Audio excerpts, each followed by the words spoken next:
Hi, I'm Jake, and this is my new camera, the ZV-E1. So I just picked this up recently, and the first thing I did is went to a car show.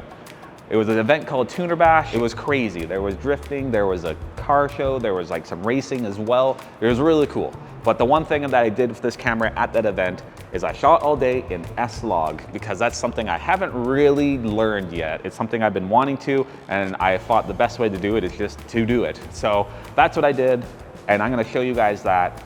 And then after, we're gonna talk about this camera and my thoughts on it, and hopefully help you out if you've been looking at this camera and thinking about getting it, because so far, spoiler alert, I like it.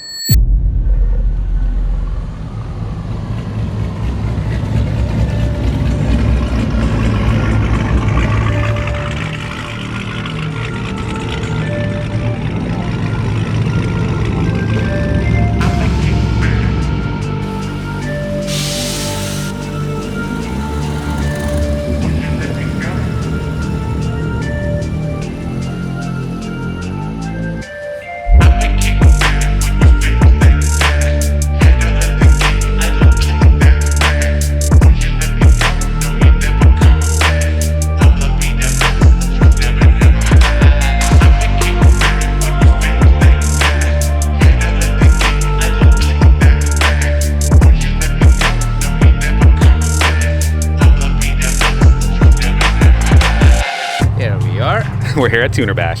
There's some drifting, and there's a car show. Oh yeah. Go Oilers! Let's quickly talk about S-Log. What is it? Why am I using it? Because I'm assuming most people looking at this video are probably newer, because this camera is more of a budget-oriented camera. If you're not newer though, just skip this part. But what S-Log is a flat color profile where they take the highlights and the shadows and compress it. It's a very muted, boring looking footage, but what you do is use a correction LUT, or do it yourself if you know how, and bring back the highlights and the shadows and the saturation and whatnot, make it look good again. The reason why you'd want to shoot in this profile is because it retains a lot more information, because you're compressing it all. So you're keeping a lot of your highlights and a lot of your shadows, and then you bring them back in post after. The benefits to it is you have more dynamic range and you have more freedom with the color grading and stuff like that. The cons to it though is it is a lot more work involved to get the image that you want, but overall I think it's worth it because you do get a better looking image and you do have that freedom. This may not be for everyone or for every circumstance, but you know, if it's something you're interested in, check it out, do some more research. But anyways, at the event there was a bunch of drifting, and that gave me a kind of an excuse to try out some of the high frame rates, because this camera can shoot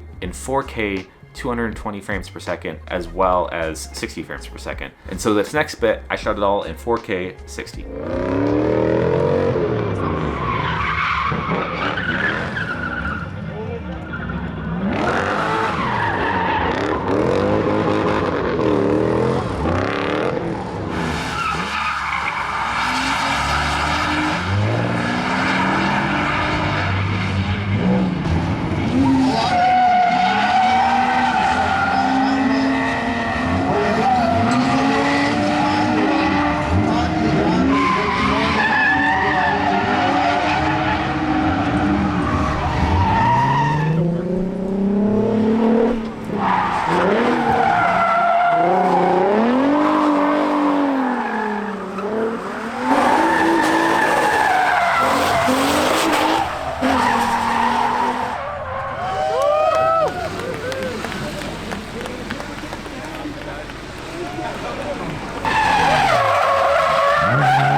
Well, that was interesting. Right? Little stuntman doing some drifting. It was pretty insane, actually. I think he was a little high. He forgot it's supposed to be 4-wheel drive, not 2-wheel. So the purpose of this video is not to be a review. It is to show you my use case and maybe help you if you've been thinking about buying this camera. Because if you're watching this video, you've probably already watched a bunch of reviews and kind of already have an idea of what the camera can do, and have already made your opinions on it. I think that this camera is definitely for people that want to take their video creating more seriously, but don't want to break the bank and jump up to the, you know, an FX3 or a A7S3, which are great cameras, but that's considerably a higher price point. That's almost double what this camera is. And this camera can more or less do the same things. Yes, there is an overheating issue that I'm sure most people are aware of that have been looking at this camera.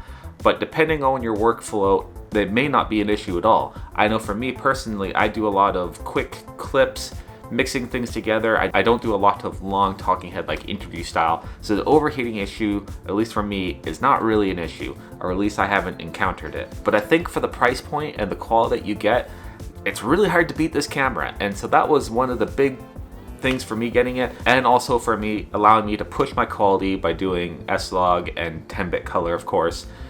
So overall, I'm really happy with the purchase. I think it's good. But yeah, I'm gonna probably do like a cinematic, all the stuff together, make like a cool edit with all that footage after this. So stay tuned to that. Subscribe so you don't miss it. This is a video I want to make just because when people ask me what I'm using, I can say, watch this video. But yeah, cool. Thanks for watching. We'll see you in the next video. Bye.